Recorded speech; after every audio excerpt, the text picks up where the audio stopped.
Hey guys, so it's like 7:40 and I'm like low-key skipping first period in my car because I genuinely cannot, like, I can't do my French class. Like, me going to French class 5 days a week is like equivalent of somebody skinning me alive, and I'm never gonna do it. I'm at least gonna skip one day. Like, I think there's only been like, okay, it's November. And from August to November, I think I've done like a full week of school. Like no more than 4 times. Like 4 or 5 times maybe. Maybe even 6 if we're lucky. But like beyond that, I will be skipping first period as much as I can. And I'm low-key chilling in my car and I'm like, wait, I should low-key like vlog. And then like, not even vlog, but like low-key rant. And we might hit some sensitive topics here, but like that's okay. Oh, like the coolant in my car is like still in my backseat. I'm just a girl. And I literally have like fucking pom-poms for FSU like in my car still.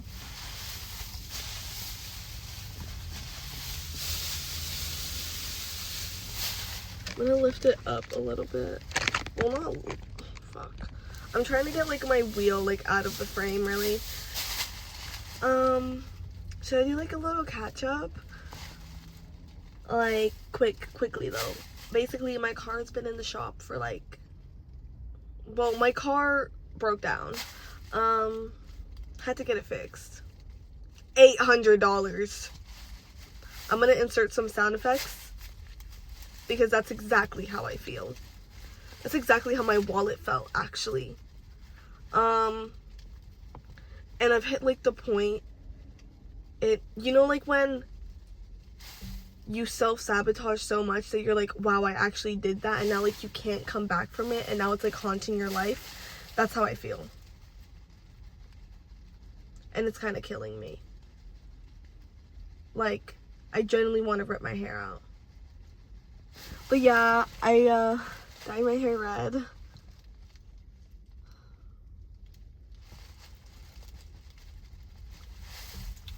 Also, I don't think I've posted a YouTube video with short hair, but I also cut my hair.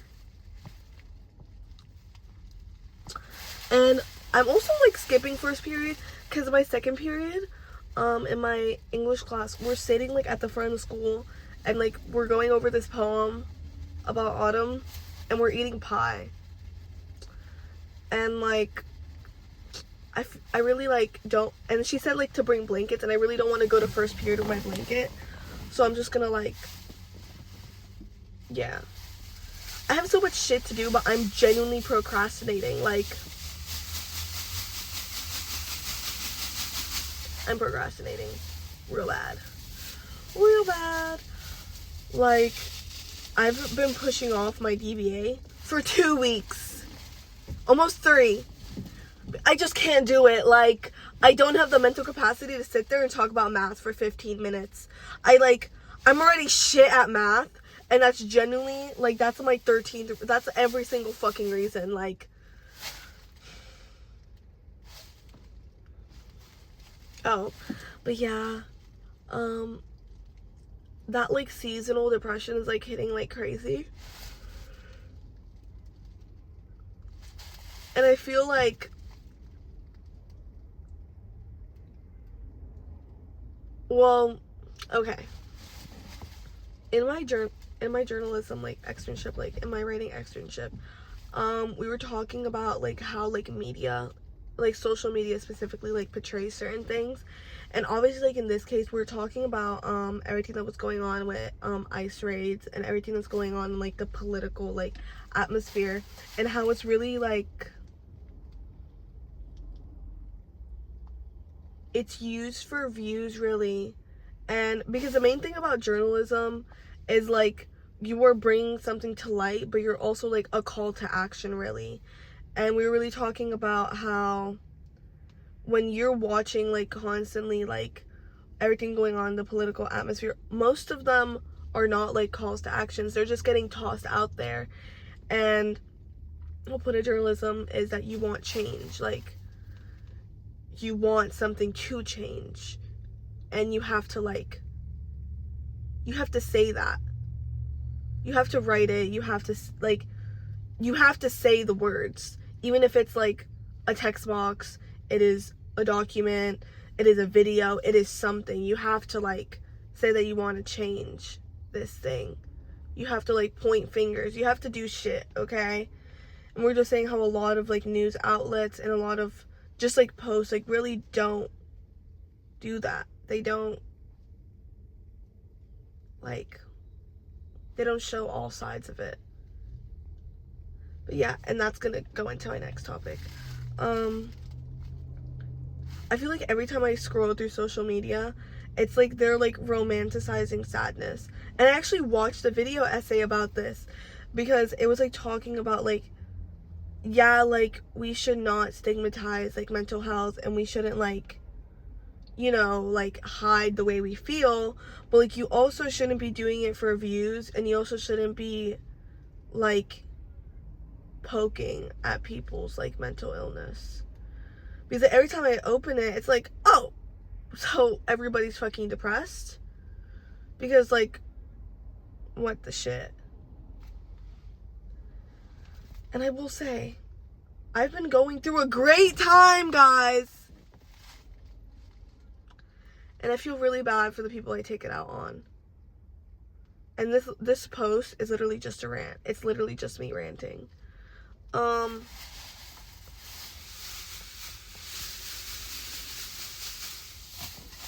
And, like, my hair's red. Hair short. I'm sitting in my car during first period. I have, like, 10 assignments to do. And we're just, like, going with it, really. And I think my biggest thing is that, like, trying to find the words, because it's going on social media. I can't be, like, I can't say anything crazy. Biggest thing is, like, you should be, like, aware of what you're going through, but, like, you shouldn't, like, stay stuck. You should be able to, like, feel scared and, like, feel worried, and you will feel stuck. Like, there will be, like, points in your life where you're like, oh damn, I don't know where I'm gonna go, or what am I supposed to do with my life, or this goes, like, mostly, this will relate to, like, seniors like me, or people in high school. Like, you get a college acceptance letter, or you don't get accepted where you want to, or something crazy happens, and you're like, oh shit, like, what am I supposed to do? Like, what do I do from here? Like, my entire life is in my hands. And, like, that is the most beautiful thing ever, but it's also a curse sometimes, because you feel such overwhelming, like, senses, and you're like, well, yeah, I have free will, but, like, what happens if I make the wrong choice? And a lot of times we will make the wrong choice. Like, this is actually the title of my book, All the Wrong Choices. Like, you will never always be right. Like, I don't care who you are, like, how wise you are, how amazing you are, but there will always be a time where you fuck up. Like, I have made so many bad decisions, and I can, like, go to every single one of my friends and, like, we can talk about the bad decisions we made. Well, not all of my friends, but, like, my really close ones. And we'll be like, yeah, like, I should have done that. I shouldn't have done that. And then, but there's also the point in time where you have to trust yourself, because everybody has a gut feeling. Everybody has intuition. Everybody has lived their life. Like, nobody else can make a better decision for yourself than you. And nobody can make a worse decision for themselves than you, because you know everything about yourself. You know everything that you have done. You know your thoughts. You know what you have gone through. Like, you can have the most, like, the closest relationship with somebody, and they will not be able to make that decision for you. They will not be able to decide, I'm going to quit my job, I'm going to get a new job. They're not going to be able to decide where you're going to move, what car you should buy, how much money you should be putting into your savings account. They shouldn't. You know yourself better than anybody else. You know your limits. And I was actually talking to a friend, and they were like, oh yeah, like the 40% rule. When you're at your like peak limit, you're only at 40% of your ability. You think you're at rock bottom, you're at 40%. You're at 40%. You still have 60 more percent left to go. You're running and you think you can't go any further, you're at 40%. And I feel like that's really like that's something I go by. Like, I'll be like, I can't do anymore. You're at 40%, Camilla. You're at 39 at this point. You still have 60 more percent until you reach your full capacity. Like, there has been times where I've been laying on like the floor of my bedroom and I'm like, I can't do this anymore. Like, there's just so much. And then like it hits me, it's like, oh, you have 40%. Like, that's it, only 40%. Like, you could feel like you're dying, you're at 40%. Okay, you're never, like, humans will never be able to use their full capacity.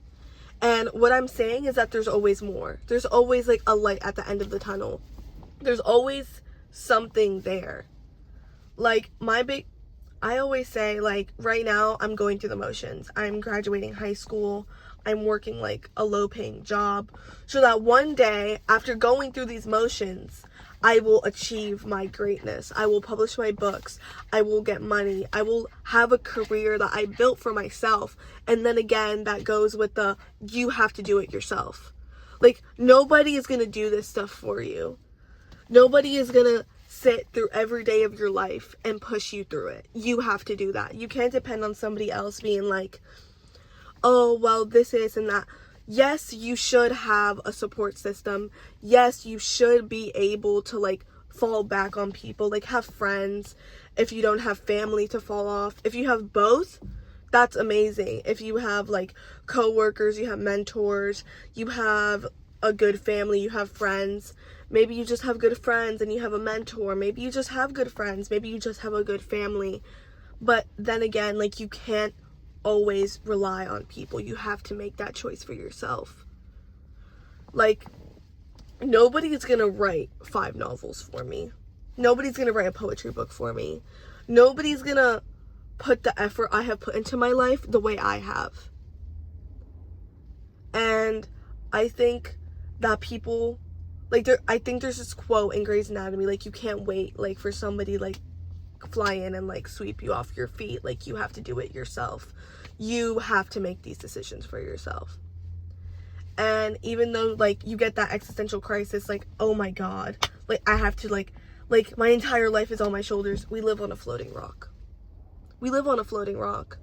I want you to go to the beach, like stand on the shore and watch all the waves and realize how minute and small you are in the concept of the universe. You are one living thing. You making one bad decision, you failing one test, you getting a speeding ticket, your car messing up so slightly, you having to pay an extra bill, you not getting a raise at your job. Like, look at the grand scheme of things right now. Like, zoom out of the world. Look at the universe. Look how many people are on Earth. Look at the ocean. Like, ground yourself and realize how small these things are. Like, you embarrass yourself in a coffee shop. You, like, slip and fall. Like, this won't matter in 5 years. This will not matter in 5 years. That's what I tell myself. If I fuck something up, I'm like, this will matter in 5 years. Like, I'm not gonna sit from here 5 to 10 years from now and reminisce on that one time I fucked up somebody's food. Or that one time, like, my nail broke. Like, that won't happen. It won't happen. It won't ever happen. Because it won't matter in 5 years. Like, you are young. You have your entire life ahead of you. And I think, like, I had, like, my breaking point, like, last night. Because, like, I sat in silence for hours. I sat in silence. Like, I think it was, like, for 6 hours. I didn't even pick up my phone. I just sat in silence. From, like, 5 p.m. up until, like, 10 o'clock. So, like, 5-ish hours. I sat in silence. And I thought to myself, like, what am I supposed to do with myself? What am I going to decide? Like right now, I decide what I want to do with myself. And I'm not saying like a specific career or like a specific job, something very like, you know, pinning it. It's more of like, do I want to continue this path of like self-pity, of just doubting myself, of just letting all of this negativity consume me? And I realized, actually, no, I don't. So I stood up and I'm like, you know what? I am more than this. And I remember one time my friend told me, you're a bit, like, don't be a bitch. You're made for more. Like, I'm acting like a bitch right now, but I'm made for more. Like, you know what you are. Like, you know when you're fucking up. You know when you're making a mistake. But you should also know that you are made for so much more. Like, you have a destiny beyond your understanding. And if somebody doubts you, it's because they're a hater, okay? Like, you don't know yourself. Like, if you don't, like, sit down and think about who you are. Like, you might think that you know yourself sometimes, and you'd be like, wow, I would never do that. Yes, you would. Yes, you would, actually. So sit down with yourself, realize who you are, realize what you want to do. Like, don't stay in the present. Like, you don't want to stay in the present, and you don't want to dwell on the past. You want to focus on your future, okay? Your entire life is ahead of you, okay? Like, so if anybody can take a single thing from this, like, 17-minute video, it's that you are made for more. Yeah, love you guys.